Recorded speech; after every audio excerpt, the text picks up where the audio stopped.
I'm Rob Kesseler. I am Chair of Arts, Design and Science for the university, and we're here today in Kew Gardens in the Jolly Laboratory, where I do a lot of my microscopy work, and I've worked since the late 90s, been collaborating here. My father gave me a microscope when I was 10, and I started making slides. I think he thought it would encourage my interest in the natural world.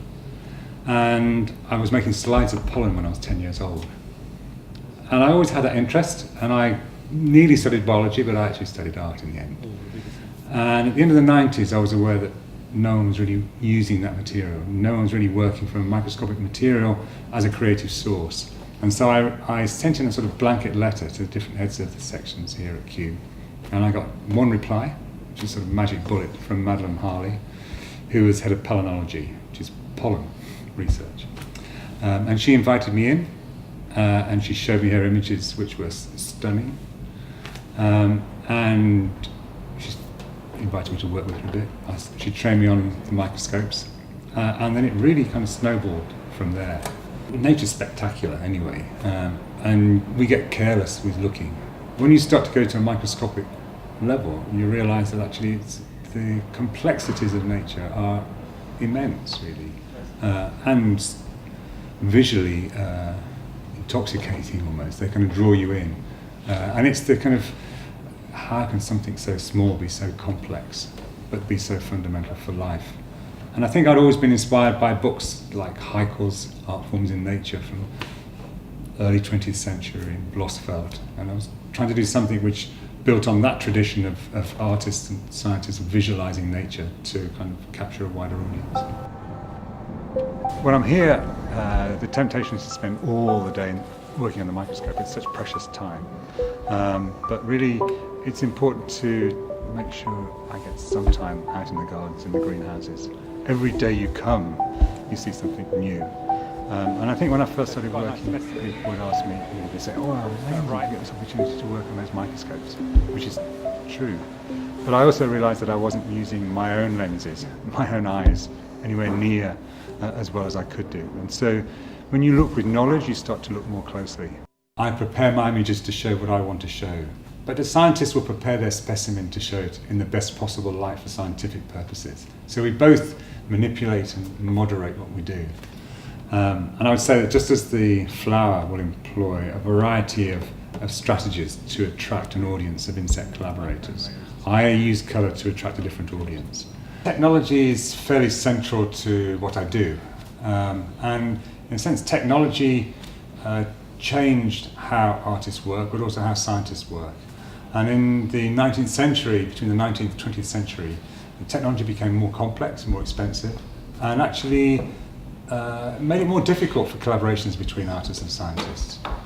But with the advent of digital technology, we started to share the same platforms, the same programs, and that made access a little easier. And then I think there was just a general kind of feeling that collaboration across disciplines is not only interesting, but it becomes more important to share knowledge across disciplines.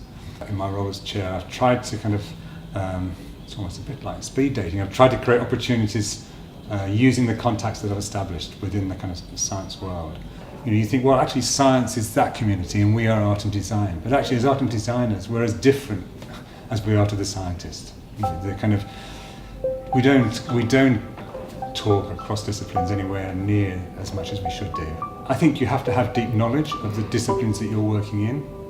I'm not a great one for generalised knowledge. I think you really have to have very sophisticated, deep knowledge, but you then have to be able to apply that and communicate that and share it. And I think scientists are quite good at doing that. If they want to find something out just tangential to their specialism, they will go and find that right person. And I think we've got lots to learn from that. And hopefully kind of those kind of cross collaborations, which I think we're going to grow more and more, will have a good influence within art design education as well.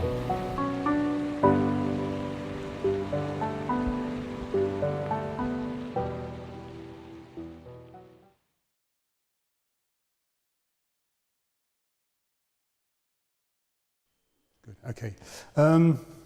Yeah, it's a good opportunity actually to come somewhere other than Central St Martin's, so it's great to be asked down to Wimbledon.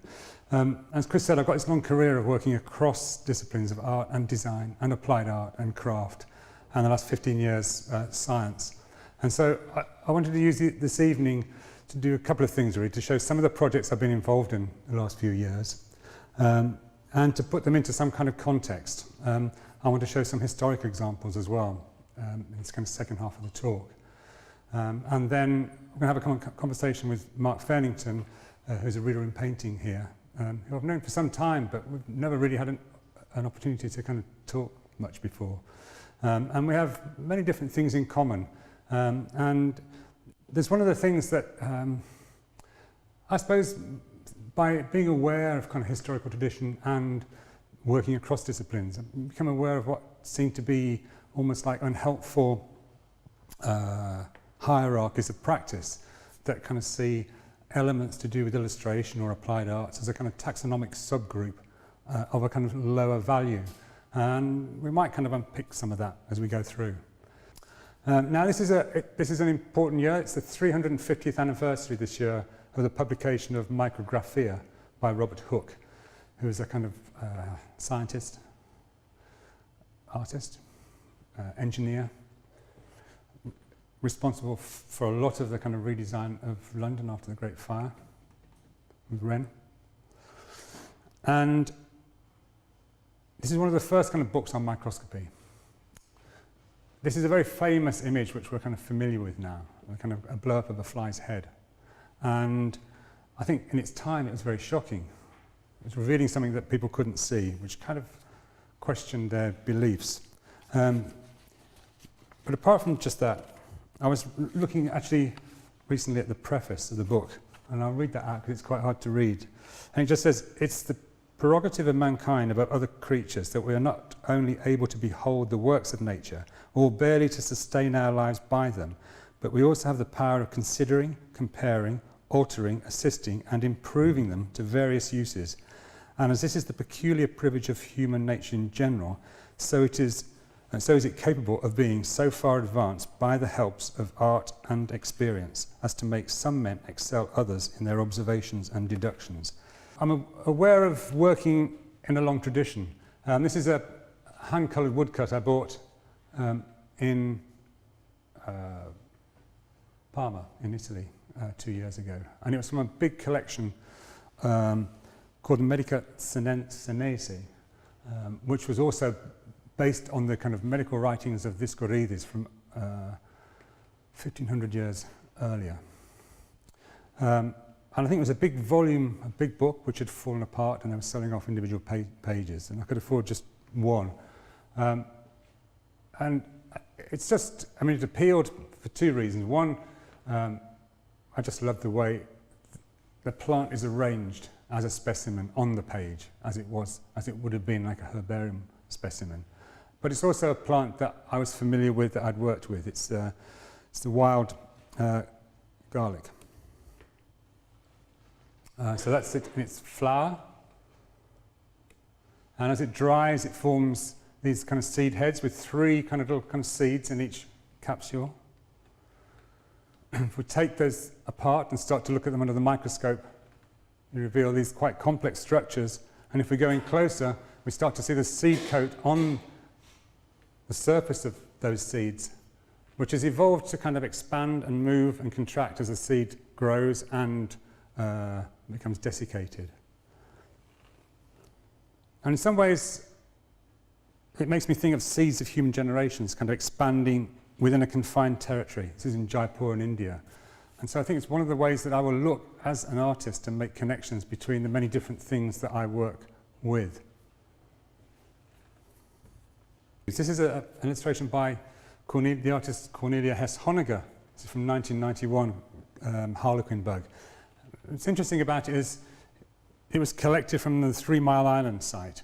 And so she was trained as a classical natural history illustrator, but she was recording what was happening to the insects.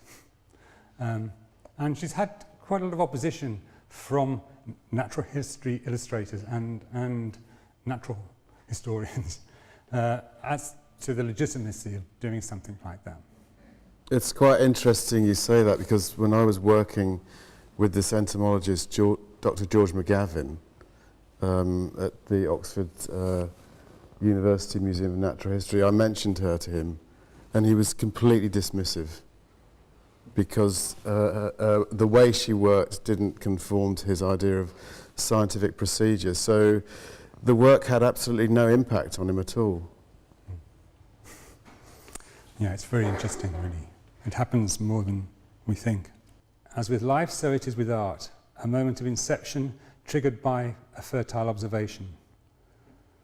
Under the microscope, the intangibility of an oocyte belies its latent life-perpetuating properties. The crucible of molten glass in the furnace is likewise formless, radiating light and heat. It requires the eye of the artist and the hand of the craftsman working together through a process of alchemical genesis in pursuit of the realization of an idea. Zona pellucida suggests a boundary, a fragile skin that enfolds and yet is penetrated. It also speaks of lucidity, a transparency and a clarity of form and meaning, and a point of contact between the arts and the sciences. And the film is a visual journey through our shared zones. And it was an attempt to capture some of the things which are hard to write about, that sometimes you do better through the making than you do through the speaking, speaking, speaking, speaking, speaking.